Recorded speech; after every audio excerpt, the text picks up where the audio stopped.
ગુજરાતમાં સ્થાનિક સ્વરાજની ચૂંટણી આવી અને એમની સાથે પક્ષ પલટો પણ લાવી, કારણ કે કોંગ્રેસના ઘણા બધા કાર્યકર્તા એવા છે કે જે ભાજપમાં જોડાઈ રહ્યા છે, તો ભાજપમાંથી ઘણા બધા એવા છે કે જે કોંગ્રેસ અને આમ આદમી પાર્ટીમાં જોડાઈ રહ્યા છે. પરંતુ હવે જૂનાગઢની અંદર એક નવો જ પ્રયાસ સામે આવ્યો છે અને એ પણ ભાજપનો, કારણ કે કોંગ્રેસના કાર્યકર્તાઓ છે, નેતાઓ છે, એ એવું કહી રહ્યા છે કે અમને પૈસાથી લઈ અને હોદ્દા સુધીની ઓફર આપવામાં આવી છે. નમસ્કાર, નિર્ભય ન્યૂઝ સાથે હું છું રિદ્ધિ. જૂનાગઢ મહાનગરપાલિકાની ચૂંટણી અને એ જ દરમિયાન કોંગ્રેસના હવે જે કાર્યકર્તાઓ છે, ઉમેદવારો છે, તેમણે હવે ભાજપના ધારાસભ્ય હોય કે પછી શહેર પ્રમુખ હોય, આ તમામ ઉપર આક્ષેપો કર્યા છે કે અમને થોડી વારે ફોન આવવા લાગ્યા અને એમની સાથે અમને એવા પણ પ્રયાસો ભાજપ તરફથી કરવામાં આવ્યા છે કે અમે એમના પૈસા લઈ લઈએ અને અમને જે હોદ્દો આપે એ ઉપર બેસી જઈએ, પરંતુ અહીંયા તેઓ ફોર્મ પરત ખેંચી લે. એટલે કે ખુલ્લેઆમ ઓફર આપવામાં આવી છે પૈસાથી લઈ અને હોદ્દા સુધીની. અને ખાસ કરીને એવું કહેવામાં આવ્યું છે કે તમામ મરણીય પ્રયાસ થઈ રહ્યા છે અત્યારે, કારણ કે ઘણી બધી જગ્યા એવી છે કે જ્યાં ભાજપ બિનહરીફ જાહેર થયું છે, પરંતુ જે સીટ ઉપર એટલે કે જે વોર્ડમાં ભાજપ બિનહરીફ જાહેર નથી થયું એ વોર્ડને બિનહરીફ જાહેર કરવા માટે હવે કોંગ્રેસની સાથે એટલે કે કોંગ્રેસની સામે પડ્યું છે ભાજપ અને અવારનવાર અનેક ઓફર આપવા લાગ્યા છે, પછી ફોન કોલથી હોય, વોટ્સઅપ કોલથી હોય, કારણ કે જે કોંગ્રેસના કાર્યકર્તાઓ છે અને ખાસ કરીને જે વોર્ડ નંબર 7ના જે ઉમેદવાર છે તેમને ફોન આવ્યો છે કે તમે ફોર્મ પરત ખેંચો, જો તમે ફોર્મ પરત ખેંચશો તો તમે બોલશો એટલે તમને પૈસા આપવામાં આવશે અને કાં તો પછી તમારે જે ભાજપની અંદર હોદ્દો જોઈતો હશે એ આપવામાં આવશે. એટલે કે સૌથી પહેલા તો જે વોર્ડ નંબર 7ના જે ઉમેદવારને ઓફર થઈ છે ભાજપ તરફથી એ સાંભળી લઈએ. એમની સાથે બીજા કોંગ્રેસના કાર્યકર્તાઓ શું કહી રહ્યા છે તે પણ સાંભળીએ. ખેંચવાની છેલ્લી તારીખ હતી. હું વોર્ડ નંબર 7માંથી ઉમેદવારી કરી છે અને છેલ્લી તારીખની અંદર જે ભાજપે ગુંડાગર્દી અને લોકશાહીનું પતન જે ઘડી રહ્યા છે, આજે ભાજપના સારા નેતા ઉચ્ચ કક્ષાના, પછી એમના ગુંડા પોતાની પાર્ટીમાંથી અને જેની ઉપર ગુનેગાર એવડા છે એમને ઉમેદવાર તરીકે ઉતાર્યા છે જૂનાગઢની મહાનગરપાલિકામાં. આજે તમામ પ્રયાસો, મરણીય પ્રયાસો સુધીની તમામ અહીંયા આજે બધું કરવામાં આવ્યું છે. બધા ફોન કર્યા છે, વોટ્સઅપ કોલ કરી અને બધી ઓફરો પૈસાથી લઈ અને જે હોદ્દા સુધીની બધી ઓફરો, તમામ એની પ્રયાસો અપનાવ્યા છે. પણ અમે આજ સુધી જૂનાગઢની પ્રજાની, અમારા વોર્ડની પ્રજાની સુખાકારી માટે અમે વેચાણા નથી અને આજે અમે લોકશાહીનો મુદ્દો લઈ અને પ્રજાની વચ્ચે જવાના છીએ. હવે અમને વોટ્સઅપ કોલની અંદર ધારાસભ્ય, પછી શહેર પ્રમુખ, ભાજપ શહેર પ્રમુખ, આ તમામના ફોન આવેલા છે. વોટ્સઅપની અંદર આજે વોટ્સઅપ કોલમાં આ ધારાસભ્યનો ફોન,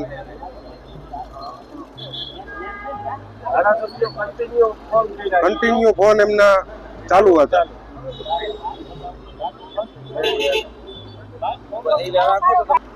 અમિત પટેલ, કાર્યકારી અધ્યક્ષ. આજે છેલ્લા 2 દિવસથી અમારા ઉમેદવારોને ધાક ધમકી અને લોકશાહીની હત્યા કરવાનું કામ ભારતીય જનતા પાર્ટીએ કર્યું છે. એટલા માટે આજે ધરણા ઉપર ઉતરવું પડ્યું છે અને હું ચોક્કસપણે કહીશ કે જેટલા ફોર્મ ખેંચાણા એમની ઉપર જે અત્યાચાર ગુજારવામાં આવ્યો છે ગુંડા તત્વોએ, અને એમને જે પૈસાની ઓફરો કરવામાં આવી, એમને પૈસા આપવામાં આવ્યા, લાલચો આપવામાં આવી, આ દેશમાં અને આ જૂનાગઢની જનતાને વિનંતી કરું છું કે આ લોકોને મતદાનનો અધિકાર પણ છીનવી લેવો છે લોકો પાસેથી. જે નૈતિકતાના ધોરણે ઇલેક્શન થવું જોઈએ એ થવા નથી દેવું. ત્યારે ચોક્કસપણે મારું માનવું છે કે સંવિધાન ખતરામાં છે, લોકશાહી ખતરામાં છે. અમારા સન્માનનીય રાહુલ ગાંધીજી જ્યારે સંવિધાન બચાવવા માટે પૂરા દેશમાં નીકળ્યા છે, ત્યારે જૂનાગઢમાં બિનહરીફ કરાવવાનું અને લોકોનો મતનો અધિકાર છીનવવાનું કામ એ ભારતીય જનતા પાર્ટીના મગરમચ્છોએ કર્યું છે. અમારી પાસે એના પુરાવાઓ છે અને તમામ ઉમેદવારોને અમે કહીએ છીએ તમારામાં તાકાત હોય અમે 60 લોકો હટી જઈએ, પણ જૂનાગઢનું દર્દ, જૂનાગઢની વેદના, એટલા માટે અમારા ઉમેદવારોને અમે ઉભા રાખ્યા છે. હું જનતાને વિનંતી કરું છું કે આમની સામે બહાર આવવું પડશે, રસ્તા ઉપર આવવું પડશે. એટલા માટે આજે ધરણા ઉપર ઉતરી ગયો છું. હું ચોક્કસપણે કહું છું કે અમારા તમામ ઉમેદવારોને પોલીસ તંત્ર પ્રોટેક્શન પૂરું પાડે અને એક પણ ઉમેદવારને કાંઈ પણ થયું તો એની તમામ જવાબદારી એ ગુજરાત સરકાર અને કેન્દ્ર સરકારની છે. વોર્ડ નંબર 4 ના ઉમેદવાર કે આ ભાજપ વાળા તો હવે હદ કરી છે, ક્યારેય આવું નથી થયું અને આ લોકો બીક ભરી ગયા છે એટલે આ બેદી થયા ઉમેદવારોને હક નથી લેવા દેતા, ધાક ધમકીઓ આપી અને પૈસા 30,000 ની ઓફરો આપેલી છે,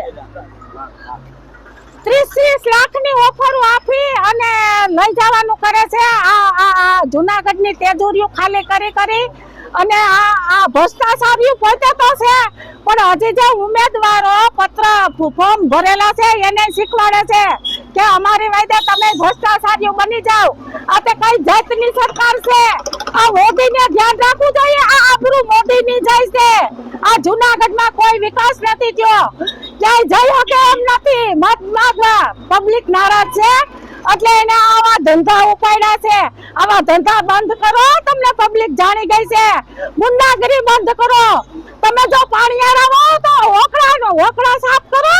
જે ઓકળા દબાવેલા છે જુનાગઢના એને કઈ તું જો મારા ઉમેદવારીની ટિકિટો જો ખેસાવામાં પહેલો નંબર હો તો ઓકળા સાફ કરાય. ઓકળામાં તે દબાણ કરેલા છે એ કાઈ જેને કહી અને નકર અસુખ નીકળશે તારા ઓકળાના દબાણ. હું ચેલાને ટેકીને કહું છું કે જો મારા બાપમાં ફેર હોય, જો તારા ઓકળા ઉપર જો અમે દબાણ ન કઢાવીએ તો અમારા ઉમેદવારોને દબાવવાની ધમકી દેતા નહીં. એને કે એકને 30 લાખની ઓફરો કર્યું છે. આ હું આંધળું છે. મારા ભેગા ઉમેદવાર છે મહેન્દ્રભાઈ ને, પછી ગોવિંદભાઈ ને અને કાનજીભાઈ ને, દાનભાઈ ના છોકરા ને, અમારા બે વોર્ડના ઉમેદવારો ને પોતાનો ને ધમકી દઈને લઈ જાય. એટલે મારે અહીંયા આવવું પડ્યું. મારા ઉમેદવારો મારા ઘેરે રાખવા પડ્યા 3 વાગ્યા સુધી મારે. અને રબારીઓ આવશે મારશે આવી ધમકી આપેલી. આ તમારે ક્યાંનું શાસન આવું હાલે છે? આવું શાસન હોય ક્યાંય? અત્યારે આટલો ટાઈમ થયો કોઈ દે આવું નથી થયું. અને લોકોને ફરજ છે લોકશાહીમાં મતદાન કરવાનું. તમે મતદાન કરીને જીતીને બતાવો પ્રજાને. આવું ધમકીથી કેટલાક દી તમે આવી તાનાશાહી કરશો કે આ તાનાશાહી આદરી છે. આમાં મોદીની આબરૂ જાય છે. મોદીને સમજવાનું છે. જે રીતે આ વોર્ડ નંબર 7ના જે કોંગ્રેસના ઉમેદવાર છે તેમણે એ પણ બતાવ્યું છે પોતાના મોબાઈલ ફોનમાં કે કેટલા લોકોના, એટલે કે જે જૂનાગઢના ધારાસભ્ય સંજય કોરડિયા છે એ અને એમની સાથે જે ભાજપના શહેર પ્રમુખ છે એ બંનેના વોટ્સઅપ કોલ આવ્યા છે અને સતત એમના ફોન ચાલુ હતા એ પણ એમણે બતાવ્યું છે. પરંતુ આખી જે આ ઘટના સામે આવી છે, મામલો જે સામે આવ્યો એમાંથી જે ભાજપના જે ધારાસભ્ય સંજય કોરડિયા છે એ અલગ જ રટણ કરી રહ્યા છે અને કહી રહ્યા છે કે ભાજપ તો સક્ષમ પાર્ટી છે, કોઈ પણ વ્યક્તિ આવે તો અમે આવકારવા માટે તૈયાર છીએ. તો પછી સંજય કોરડિયાના જે આટલા ફોન છે એ વોર્ડ નંબર 7નો જે કોંગ્રેસનો ઉમેદવાર છે તેમને કઈ રીતે ગયા? સૌથી પહેલા જ્યારે વોર્ડ નંબર 7ના ઉમેદવારોને આપણે સાંભળ્યા એ પછી સંજય કોરડિયાએ સ્પષ્ટતા શું કરી છે તે પણ સાંભળીએ. જૂનાગઢ મહાનગરપાલિકાની અંદર કોંગ્રેસના 10 લોકોએ ફોર્મ પાછા ખેંચી લીધા છે અને પછી આપ જોઈ રહ્યા છો કે એમના ઉમેદવારો એ સાચવી નથી શકતા અને પછી એવું કહે છે કે ભારતીય જનતા પાર્ટી તો અમારી વિચારધારા સાથે જે લોકો જોડાવા ઈચ્છતા હોય એને તો અમે સ્વાગત કરીએ છીએ. અમારી વિચારધારા સાથે જોડાતા અમને કોઈ એવું કહે કે ભાઈ આ લોકો જોડાવા માંગે છે તો અમે કહીએ કે ભાઈ આવો, વેલકમ, અમારી પાર્ટીની અંદર આપનું સ્વાગત છે.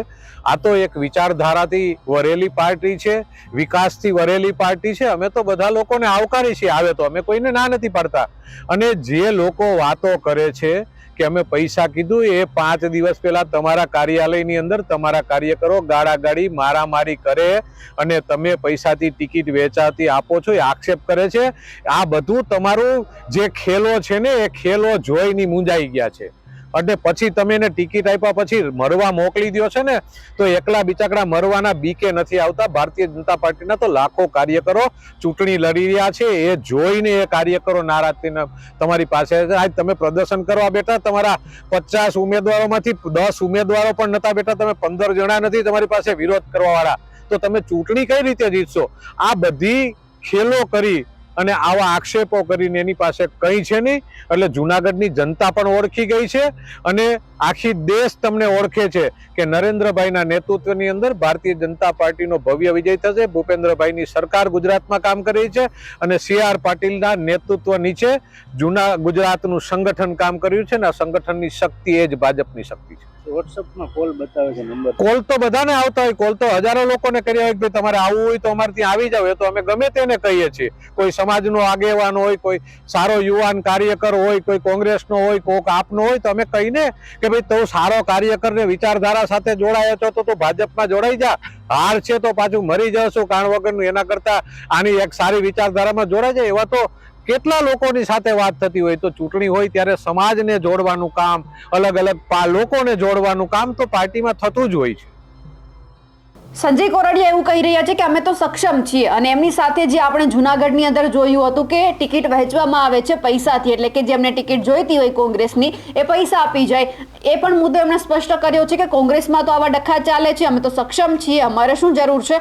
પણ હવે એ જોવાનું છે કે વોર્ડ નંબર 7ના જે ઉમેદવાર છે તે સાચું બોલે છે કે પછી ખરેખર જે સંજય કોરડિયા છે તેમણે જે સ્પષ્ટતા કરી છે એવું પણ હોઈ શકે છે. અમારા અહેવાલને લઈને આપનું શું કહેવું છે કમેન્ટ કરીને ચોક્કસથી જણાવજો. સાથે જ અમારી નિર્ભય ન્યૂઝ ચેનલને લાઇક, શેર અને સબસ્ક્રાઇબ કરવાનું ભૂલશો નહીં. નમસ્કાર.